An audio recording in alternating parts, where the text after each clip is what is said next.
There's three approaches that government can take according to Keynesian economic theory. It can manipulate fiscal policies, it can manipulate monetary policies, or it can manipulate both fiscal policies and monetary policies. Okay, so let's start with fiscal policy. Now, fiscal policy, in theory, is very, very straightforward. Okay? Notice up there on the upper right-hand corner it says that fiscal policy is the domain of the President and Congress. That means that decisions about taxing and spending, that's what fiscal policy refers to. It's government's pattern of taxing and spending in an effort to control economic variables. Okay? So who makes decisions about how the government taxes and spends? The answer is Congress and the President through the legislative process.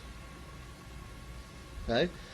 Now, again, as I said, in theory, this is pretty straightforward. What is the problem during an inflationary... The conference is about to end. What is the problem in inflation? Here's inflation. Okay, I've got recession covered up. What's the problem? Aggregate demand exceeds productive capacity. Another way to say that is that there's too much demand. Okay? So what government wants to do is dampen demand. It wants to suppress demand. And there's two ways that government can do that, or actually three ways that government can do that. It can raise taxes. This is based on the theory that the money that government takes from you in taxes is money that you can't spend on a new car or a new stereo system or go out to eat, or have entertainment, that sort of stuff. Government's taking money out of your pocket in the form of taxes. You can't spend that on consumer goods. And so that decreases demand. Government is also itself a consumer in some ways. You think about government as a consumer. It buys public goods and services. So it buys like law enforcement. It buys military systems, weapon systems. It buys roads and bridges and educational, programs and so on. So if we've got inflation in the economy, under Keynesian economic theory, fiscal policy theory, government should reduce its spending. So fiscal policy response. If you've got inflation, government can raise taxes or decrease its own spending, or both. Raise taxes and decrease its spending. Does that make sense? Okay. Now, if we have recession, that means that demand is too weak, right? That's this condition here, okay? This is the recession condition where aggregate demand is less than productive capacity.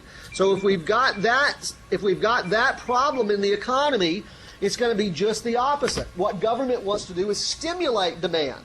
It wants to get more money out there in the economy. So there's two ways, or actually a couple ways that government can do this. It's just the opposite. Government can lower taxes, again, based on the idea that the money that government doesn't take from you in taxes is money that you can spend on a new car or stereo or whatever it is that you want to spend money on.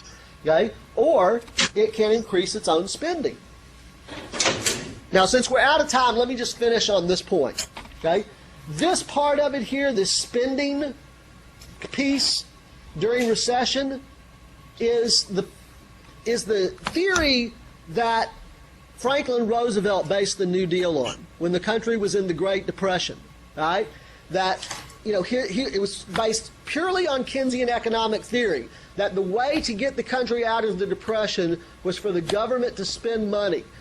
And we did all sorts of things during that period. Public works programs, building dams, and building bridges and roads, and the Works Progress Administration and the Civilian Conservation Corps and all that sort of stuff. The theory behind that was not just to give people something to do. It was to put money in the economy, to stimulate economic growth.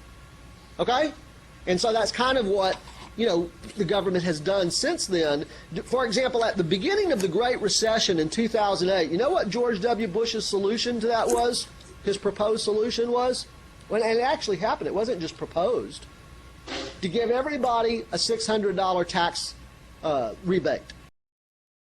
And everybody got a check, and I got a check in the mail in 2008 for $600. Now, what did George W. Bush want me and everybody else to do with that $600? Put it in the bank and save it? No, they want us to go out and spend it. You see, if it's too big, people might save it, or at least a portion of it. What they want people to do was go out and spend it to stimulate the economy. It didn't really seem to have that much of an effect. I mean, the economy was much worse off than it seemed like they perceived that it actually was, and that really didn't work as a stimulus. Okay, we're out of time. Have a nice... If you were in class last Wednesday, you remember that we, just to refresh your memory, I'm not going to go back through all the details again, but we talked about the fact that in an unregulated capitalist economy, if you can imagine such a thing existing, the economy over time goes through periods of growth and contraction, growth, contraction, growth, contraction, that sort of pattern. And we said that while in general we would like for the economy to grow, we would like for it to be manageable, sustained but manageable growth. In other words, we would like to avoid the sort of very pronounced rapid periods of acceleration of the economy that economists refer to as inflation, and obviously the contractions in the economy as well, pronounced contractions in the economy that we refer to as recession. Instead, we would prefer, if it gets deep enough, we call it depression, of course. If what we'd like to have is sustained, manageable growth. In other words, we would like to try to smooth out these fluctuations in the business cycle if possible. Enter the British economist John Maynard Keynes about 100 years ago, when he developed his general theory of the economy.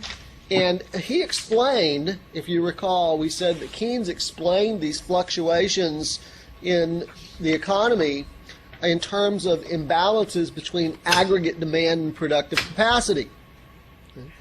The reason that we get these periods of rapid expansion and contraction of the economy is because of these imbalances between aggregate demand and productive capacity. Now, aggregate demand is a pretty complicated concept. We actually explored that a little bit last time. We talked about the fact that, we can talk about the market demand for specific goods and services, the market demand for cell phones, the market demand for digital music, the market demand for office supplies, the market demand for textbooks, the market demand for furniture, specific goods and services in the economy. We have what we call market demand for that good or service. Aggregate means all of that together. Aggregate demand means that you add up the market demand for all those goods and services, and that's what you have. But as we explained last time, that's really kind of difficult to wrap our minds around. It's kind of a complicated concept, really, in some ways. So Keynes suggests sort of a shortcut way of thinking about aggregate demand. He says that aggregate demand can be thought of as the total amount of money available in the economy to be spent on goods and services. And as I tried to suggest to you last time, think about all those consumers out there with money in their pocketbook or money in their wallets, and they want to spend it. That's aggregate demand. Aggregate means everything together. So the total amount of money available in the economy to be spent on goods and services. Productive capacity is the total value of goods and services that can be produced by the economy when it works at full employment. And there we talked about, full employment of the input factors that are available to the economy. So the full employment of labor, full employment of capital, full employment of natural resources. When every economy has some labor supply and some capital stock and natural resources. So when the economy is using all of its labor supply, all of its capital, all of its natural resources in the production of goods and services, we say that it works at full employment.